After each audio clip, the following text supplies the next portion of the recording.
حضرت نوح علیہ السلام کی وفات کے بعد دوبارہ بتوں کی پوجا کیسے شروع ہوئی؟ وہ کون سی قوم تھی جس نے خود اللہ کے نبی سے عذاب کا مطالبہ کر دیا؟ جب ہوا چلتی تو نبی کریم صلی اللہ علیہ وآلہ وسلم کیوں پریشان ہو جاتے تھے؟ آئیے جانتے ہیں اس ویڈیو میں۔ قوم نوح کی ہلاکت کے بعد اللہ تعالیٰ نے قوم عاد کو زمین پر آباد کیا۔ یہ لوگ جسمانی طور پر بڑے مضبوط قد آور اور بڑی مضبوط عمارتیں بنانے میں ماہر تھے۔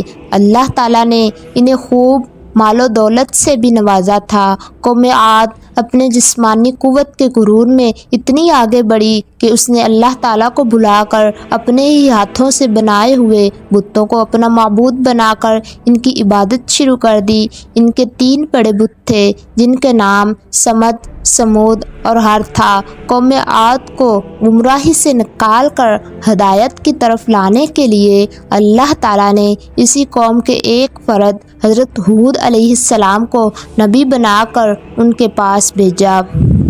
جب حضرت ہود علیہ السلام نے اپنی قوم کو اللہ تعالیٰ کی توحید اور اس کی فرما برداری کرنے کی دعوت دی اور نافرمانی سے بچنے کی تلقین کی تو قوم عاد نے آپ علیہ السلام کے دعوت کو قبول کرنے کی بجائے آپ علیہ السلام کو جھٹلایا اور آپ علیہ السلام پر کئی الزامات لگائے۔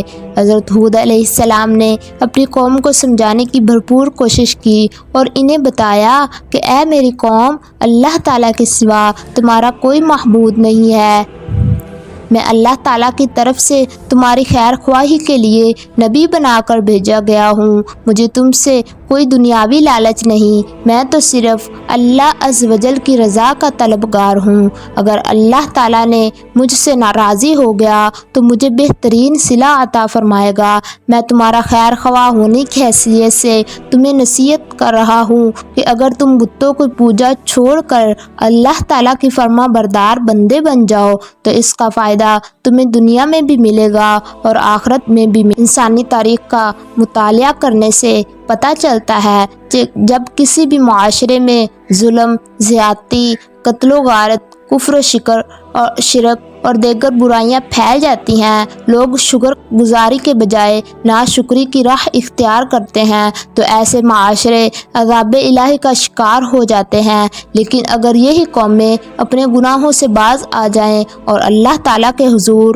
گڑ گڑا کر توبہ استغفار کریں اور اللہ تعالیٰ کے شکر گزار بندے بن جائیں تو نہ صرف اللہ تعالیٰ ان کو دی ہوئی نعمتوں میں اضافہ فرماتے ہیں بلکہ انہیں لمبی عرصے تک مزید نعمتوں سے فائدہ اٹھانے کا موقع دیتے ہیں، جیسا کہ حضرت ہود علیہ السلام نے دنیا و آخرت کا فائدہ بتاتے ہوئے انہیں اپنے گناہوں پر شرمندہ ہونے اور توبہ استغفار کی تلقین کی تاکہ اللہ رب العزت راضی ہو کر ان پر اپنی مزید نعمتوں کا بارش کر دے۔ حضرت ہود علیہ السلام نے اپنی قوم کو سمجھایا کہ اپنے رب کا یہ احسان نہ بھولو کہ اس نے تمہیں قوم نوح کا جان نشین بنایا اور تمہیں بہت سی دنیاوی نعمتوں سے نوازا، لہٰذا تم اللہ تعالیٰ کی نافرمانی سے باز آ جاؤ اور میری دعوت قبول کر لو۔ قوم کے سرداروں اور عوام نے برہم ہو کر کہا کہ اچھا، اگر تم اپنی دعوت میں اتنے ہی سچے ہو تو ہمارے لیے اللہ تعالیٰ سے عذاب طلب کر لو۔ قوم نے جب عذاب کا مطالبہ کر دیا تو آپ علیہ السلام نے افسوس کا اظہار کرتے ہوئے فرمایا کہ اب تم عذاب الہی کا انتظار کرو۔ جب حضرت ہود علیہ السلام نے اپنی قوم کو ہر اعتبار سے سمجھانے کی کوشش کی لیکن قوم بات کو سمجھنے کی بجائے آپ علیہ السلام کو جھٹلا دیا تو آپ علیہ السلام نے اللہ تعالیٰ سے مدد کی درخواست کر دی۔ جب حضرت ہود علیہ السلام نے اپنی قوم کے خلاف مدد کی درخواست کی تو اللہ تعالیٰ نے فوراً آپ علیہ السلام کی درخواست کو قبول فرمایا اور قوم عاد پر سخت ترین عذاب ہولناک آندھی کی صورت میں نازل فرمایا جس سے آپ علیہ السلام کی قوم کے تمام نافرمان لوگ ہلاک ہو گئے۔ صرف مومن اللہ تعالیٰ کی رحمت سے عذاب الہی سے محفوظ رہے۔ حضرت عائشہ رضی اللہ عنہا فرماتی ہیں کہ جب بھی بادل آتے یا تیز ہوا چلتی تو آپ صلی اللہ علیہ وآلہ وسلم پریشان ہو جایا کرتے تھے۔